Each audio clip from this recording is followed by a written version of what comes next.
Well, now look, while China is the subject of a lot of discussion, we seem to avoid the realities. I note that the Philippine President Duterte has barred his cabinet from talking about the South China Sea.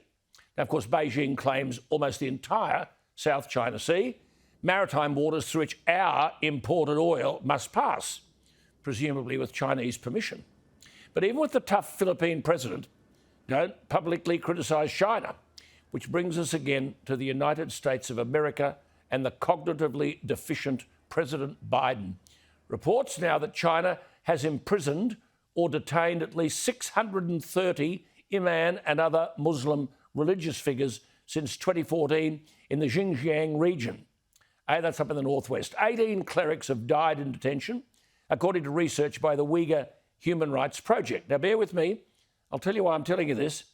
Many of the so-called crimes by these Muslim clerics, Uyghurs, are for preaching or convening prayer groups.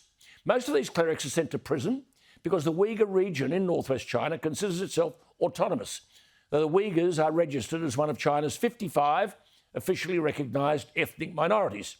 China fears the independence of these people. So mosques have been destroyed and damaged. Children have been forcibly separated from their parents under the direction of the Chinese Communist Party during the administration of this bloke, President Xi. Put simply, this is cultural genocide, human rights abuse.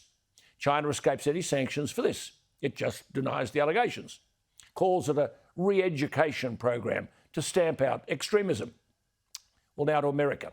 It's now clear that in the wake of coronavirus, the United States, as part of its emergency loans program called the Paycheck Protection Program to help struggling businesses, this same China has its hand out. Of course, they've already practiced vaccine diplomacy, exporting hundreds of millions of their vaccines abroad, which they call China's Health Silk Road. We've heard all of that before. Well, now, according to a Horizon Advisory report, $419 million of Paycheck Protection Program funds, American money, taxpayers' money, has been awarded to companies owned or invested in by entities in communist China. In China, of course, as I've told you many times, there's no such thing as a wholly independent business that is free of the Chinese Communist Party.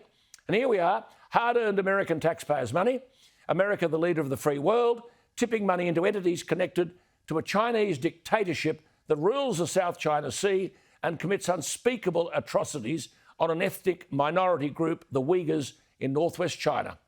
Interesting cocktail, isn't it? Cultural genocide on the one hand, and take money from the free world with the other. But there's barely a whimper of concern. What do you reckon? Email me, alan@skynews.com.au, or the text line 0414 000 848.